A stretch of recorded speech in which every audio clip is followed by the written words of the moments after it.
আসসালামু আলাইকুম রহমতুল্লাহ। সবাই কেমন আছেন? আশা রাখি সবাই ভালো আছেন। আমি ভালো আছি আলহামদুলিল্লাহ। আজকে আবার নতুন একটা ভিডিও নিয়ে আসলাম, আশা করি সবার ভালো লাগবে। আজকে মুরগির এক পিস বুকের মাংস দিয়ে আমি মজাদার একটা নাস্তার রেসিপি শেয়ার করতেছি, আশা করি। তাই আমি এখানে এখন মুরগির মাংসটা কেটে নিব। এই যে আমি হাড়ের থেকে মাংসটা শুধু নিব, আর হাড়ের থেকে মাংসটা আমি ছাড়িয়ে একদম এই যে ছোটো ছোটো করে কেটে নিতেছি। আর এখানে হাড় দিব না, শুধু মাংসটা দিব, বুকের মাংসটা। আর এখানে আমি 2টা আলু নিয়েছি, এখন আলুগুলো আমি ছোটো ছোটো করে কেটে নিতেছি। তা কেটে এখন আমি এই যে সিদ্ধ দিয়ে দেবো পাতিলের মধ্যে পানি দিয়ে। আর দেখা যায় এটা আপনারা সামনে রমজান মাস আসতেছে, রোজার মাস, চাইলে আপনারা রোজার মাসেও এরকম ইফতারি বানিয়ে খেতে পারেন। তো এখন আমি এই তো পানি দিয়ে সিদ্ধ দিলাম। আর এখানে কিছু পেঁয়াজ কেটে নিতেছি। এই যে আমি 2টা পেঁয়াজ নিয়েছি, পেঁয়াজ কেটে নিব। আর এই যে আমি 2টা গাজরও নিয়েছি। তাই আমি এখানে তো কাঁচামরিচটাও কুচি কুচি করে নিলাম। এই তো পেঁয়াজটা আমার কাটা হয়ে গেছে। তাই এখন আমি এই যে একটু ধনেপাতা নিয়েছি, এটাও আমি কুচি কুচি করে কেটে নিতেছি।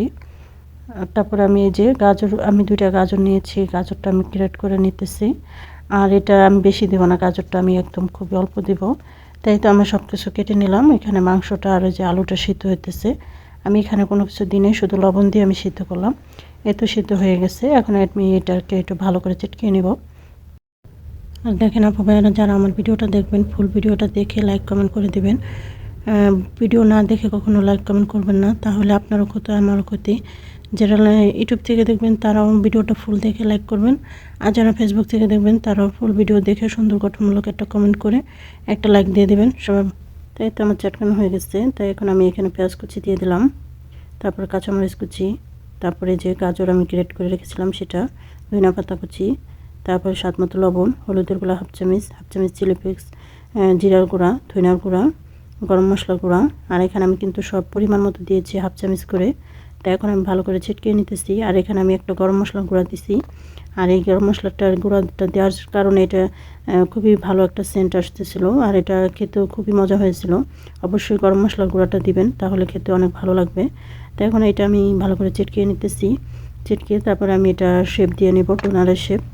এই তো আমি উপরে যে এইটার মধ্যে আমি রাখবো, তাই আমি এটার একটু ভালো করে একটু তেল ব্রাশ করে নিলাম।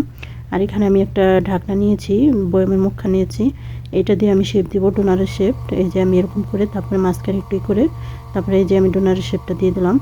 কারণ এইভাবে দিলে আমার কাছে মনে হইতেছে সুবিধা, আপনারা আপনাদের সুবিধা মতো দিয়ে নেবেন, কারণ এই ঢাকনার মধ্যে দিলে সবগুলো একরকম হবে।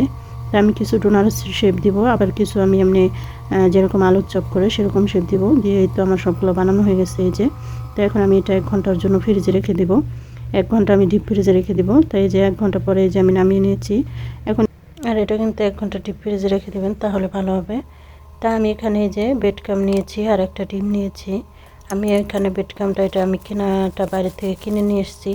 আর আপনারা চাইলে যদি পাউরুটি থাকে তাহলে পাউরুটি দিয়েও বেডকাম বানাতে পারবেন।